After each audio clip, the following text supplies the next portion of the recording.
This is our second Radio Griffin Operators video seminar. Today we're going to talk about audio tape, quarter-inch, and also cassettes. First of all, describing what tape is made of.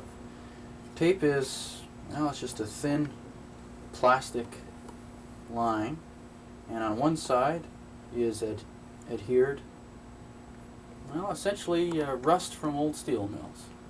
Stelco makes a lot of money selling scraped off rust off of steel, and that's all it is. It's iron oxide, and that's what gets magnetized. Now the iron oxide is only on one side of the tape. So if you take a piece of tape next time you're in the studio, look at the two different sides of the tape. You'll see that one is shiny and one is dull. And the dull side is the side with the iron oxide. The shiny side is the light reflecting off the plastic.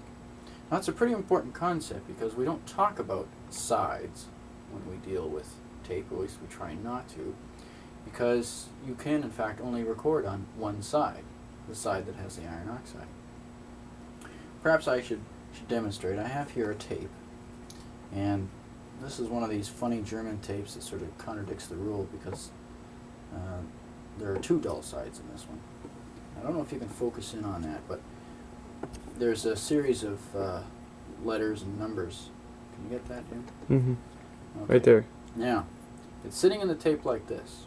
When it's finished, I turn it over, and notice the same side is facing you. And similarly, the same side is facing the machine. You only record on one side of the tape. So we talk about tapes being turned around, we talk about different directions of being recorded, but we don't like to talk about sides. If a tape is twisted when it's being fed into the machine such that the plastic side is going against the heads instead of the iron oxide side, then you aren't recording anything because your heads are not against the iron oxide. It's a pretty important concept. And it's one of the problems we'll be talking about later on in the seminars. People who use cassette machines have a choice of a couple of different kinds of tape. You know, they all got fancy names, high noise reduction, and low noise, this kind of thing. But there are two basic different kinds of cassettes: ferric oxide and chromium oxide. And chromium uses more than just iron. It uses chrome. And you get a better response, but you have to have a machine that can handle the particular bias, and also you have to have stronger heads because chrome is more abrasive. If your machine isn't labeled chromium oxide or gives you an option, then you can assume that it's ferric oxide. And here's a, just a basic cassette. It's not labeled anything, it's a ferric oxide. And I'm going to turn this one over as well. Now you notice it's still, the tape is facing you. I turn it over, and the same side is still facing you. So even with cassettes, you only record on one side. So when people talk about sides, they mean side like that, but it still bothers me to hear people talk about sides. And our basic rule again is the shiny side versus the dull side, but the manufacturers have come up with new gimmicks. They've now got tape called a black backed tape, which has got a special coating on the back to prevent the sound from leaking through to the other side. And it's a little more duller than the dull side, but in general it's the shiny side versus the dull side, and you can check that. Okay, we're dealing with quarter-inch tape when you talk about a reel-to-reel. And let's assume that this here is a quarter-inch tape. One of the questions you have to ask yourself when you're doing audio production is quality versus quantity. You have a number of different tape speeds. Commonly used ones are 3 3/4 and 7 1/2, one being twice as fast as the other. The faster the tape travels, the better quality you get. And the wider the tape you have, also the better quality you get. So if you move up to 7 1/2 inches per second, you're gaining quality, but you're using up tape twice as fast. You're losing quantity. Now if I could just sort of create a small diagram of what it looks like. If you consider the sound acting like this on the tape. And as the tape passes by, you get the sound transposed on the tape like that. Now that would be at 7.5. At 3 3/4, it's not going to pass as fast, so it's going to look like this. And the possibility of each of these ups and downs that might interfere with each other is where you start to lose your quality. The amount of sound that you can pack in is less, and that's where you lose your quality. It used to be that the standard recording speed for recording industries was 30 inches per second. It's now down to 15 with technology. The standard of radio used to be 15 inches per second. It's now down to 7.5. And, well, even cassette technology is getting very, very good these days. And a lot of cassettes with all of their magic gizmos and whatnot are better than some reel-to-reels. And cassettes travel at 1 7/8 inches per second. Although cassette manufacturers are recognizing that speed does affect quality, and there are cassettes coming on the market that will allow you to go at 3 3/4. So again, that's verification of quality versus quantity. Let's talk about different kinds of tape machines and the kinds of tape characteristics that they come up with. We have monophonic tapes, and that means that you're talking about one channel perhaps, or maybe one speaker on the wall, but we're talking about a combination of one. Stereophonic, 2 speakers on the wall, right and left channels, 2 channels, a combination of 2. And briefly on the market we had quadrophonic, 4 speakers, 4 channels, or group of 4. And for the purposes of our discussion, let's talk about 8 tracks, and let's call it octophonic. We'll invent a word for the purposes of our lectures today. Octophonic, 8 channels in a group of 8. Okay. Once upon a time, all machines were 1-track mono. You laid down the signal like this. You filled up the entire tape in one pass, and it was a group of 1. So 1 track filled the tape in a group of 1. Number of passes to fill a tape? 1. Moving over here, we have 2-track mono. The number of passes to fill the tape is 2, and it's in a group of 1. So that means that you've got one album or song on the top half of the tape, and then when you turn the tape around, you get something else. Going back like this. 2 passes to fill the tape in a combination of 1. And before stereo was really in phase, but machines were starting to be built to handle 4 tracks on a 1/4-inch tape, they were building 4-track monos. Now you're not going to find 4-track monos around very much anymore, but people who are really concerned about tape quality can take a 4-track stereo machine and by only using 1 channel each time can make a 4-track mono machine out of it, or 4-track mono tape. But anyways, 4-track mono takes 4 passes in the mono combination to fill the tape. So what happens is you play through, you turn the tape around, you get another one, you turn it around again, you get a third, and you turn it around once more, and you get the 4th. 4 passes to fill the tape in the mono combination. Well, along came stereo. The machines that Radio Griffin uses in the studio that are stereo are called 2-track stereo. Now again, stereo is a combination of 2, So a 2-track stereo means that in one passing, you're using up the entire amount of tape. Because you've got 2 tracks to fill the tape, but it's in a stereo combination, meaning both at once. So the number of passes to fill this tape is 1. And that's not what your home units are like. Your home units are known as 4-track stereo machines. It takes 4 tracks to fill the tape. But since it's in a stereo or double combination, it then takes 2 passes. Now, 4-track stereo is very peculiar.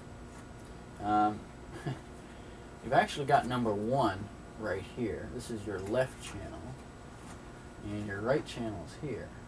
It's offset from center, so that when you turn the tape around, you then get this as being your next left and this being your next right. So there's 1 passing right there, and then as you turn it around, there's your second passing. 4-track stereo, 4 tracks to fill the tape, but since it's in a double combination, the number of passes to fill the tape is 2. And Quadrophonic came on the market. Quadrophonic is a group of 4 all acting together at once. So if it takes 4 tracks to fill the tape, and it's in a combination of 4, then the number of passes to fill this tape is going to be 1. So this could be your piano, this could be your guitar, this could be your drums, and this could be your bass, or whatever.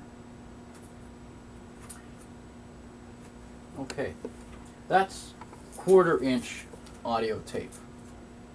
What about cassettes? Well, the first cassette that came out was, of course, a monophonic cassette for stereo. And since it's a mono, they're actually 2-track mono. So 2 tracks to fill the tape in a mono combination means that you've got 2 passes to fill the tape. And you know that because once you run through, you just flip it around and away you go for the second time. 2-track mono, 2 tracks to fill, and in a mono combination. Then along came stereo cassette. Stereo cassette is a 4-track stereo. Now notice that the tape is half that of the other tapes we've been talking about. Cassette is 1/8 of an inch. So later on we're going to talk about tape quality and the width of things. Okay, when they started making stereo cassettes, they got a better idea. They decided to put the right and the left together.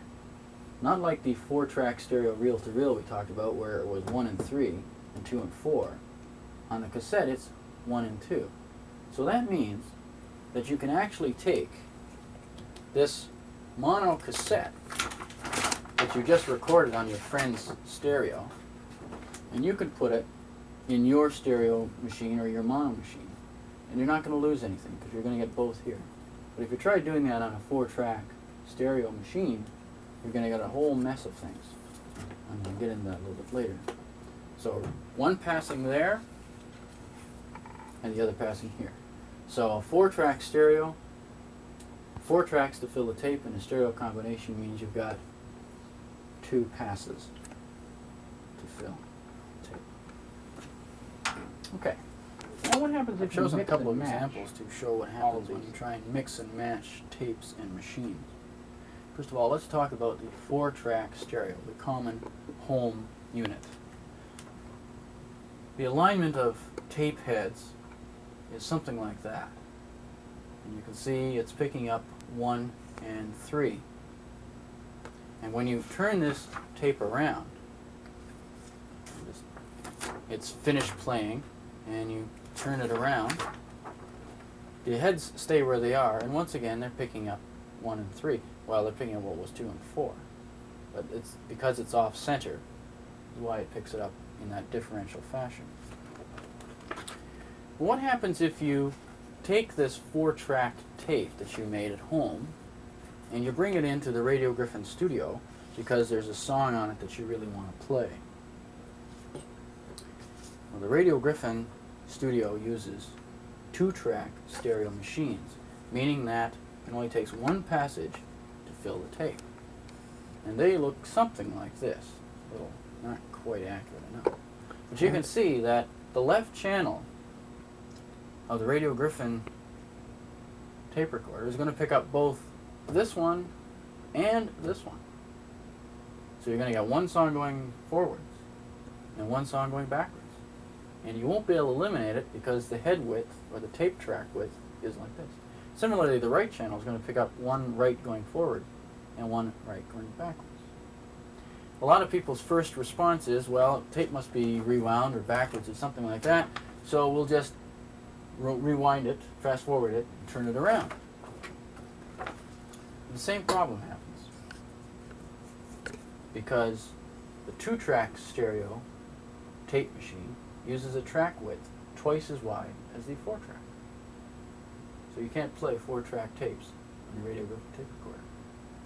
Now you could get away with it if it's new tape and you recorded only 1 and 3 the first time through, and this would be blank and this would be blank. But you're subject to getting noise in here, and the machine's going to try and pick up something anyway. All right, let's look at a tape that was recorded at Radio Griffin, a 2-track stereo tape. And here's the alignment for the Radio Griffin machines. You can see it makes 2 tracks. And what happens, let's say you make a tape for the College Royal Fashion Show. And you give them a machine, and they play through, and everything's going fine. And they come to the end of the tape, and they do a natural reaction of turning it around, because most tapes, that's what you do. So you take this, you turn it around, you're going to get everything going backwards. Because in one passage, on a 2-track stereo machine, you have filled up the entire tape. And be careful, if you're recording, and you come to the end, and you turn it around and start recording again, you'll erase everything you just did. What happens if you take one of our tapes that you made here home to your 4-track machine? Here's our 4-track. You're going to miss something there. Maybe some of the highs and maybe some of the lows. But I've tried it, and I can't tell, but I'm not much of an audiophile. But what happens if at the end of this tape you also decide that you want to turn it around? Maybe this is the same thing the Fashion Club did.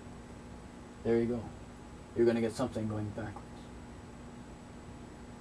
So you have to be careful. You have to ask what kind of machine it was this tape was recorded on, what kind of machine it is that I'm playing this tape on, and think about the effects of mixing and matching. Finally, I think I should talk about those horrible 8-tracks. Those things that are still on the market. 8-track stereo. That means it takes 8 tracks to fill the tape. They're in a combination of 2, i.e. stereo.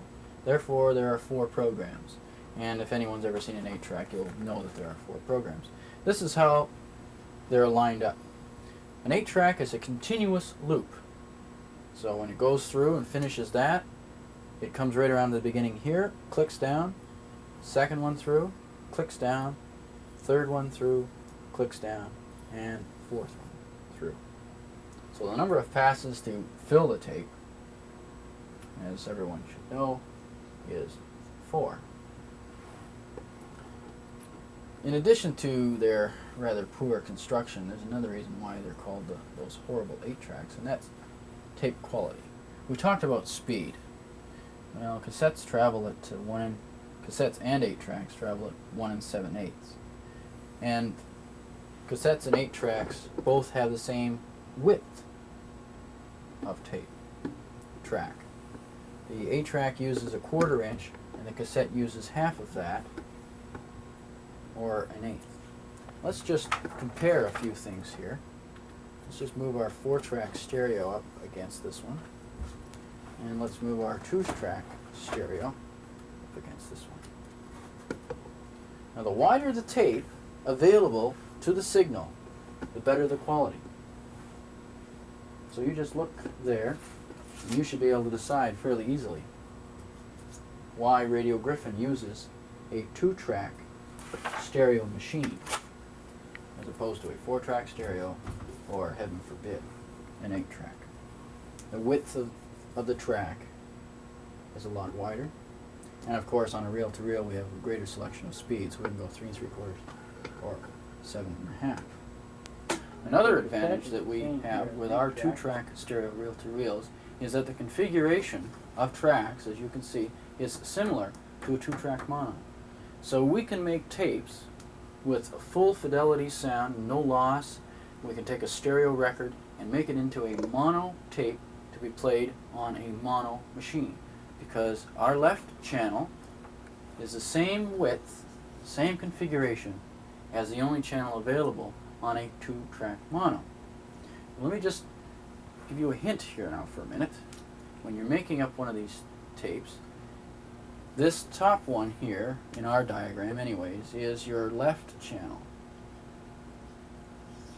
It's also considered number 1, this being your right and your number 2.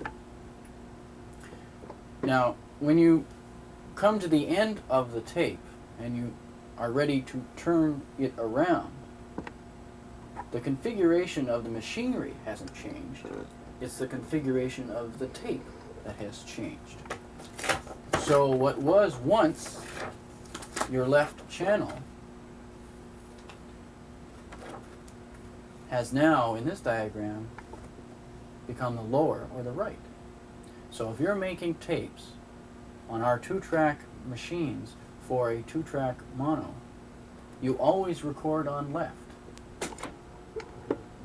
Ah, yes, I can do that.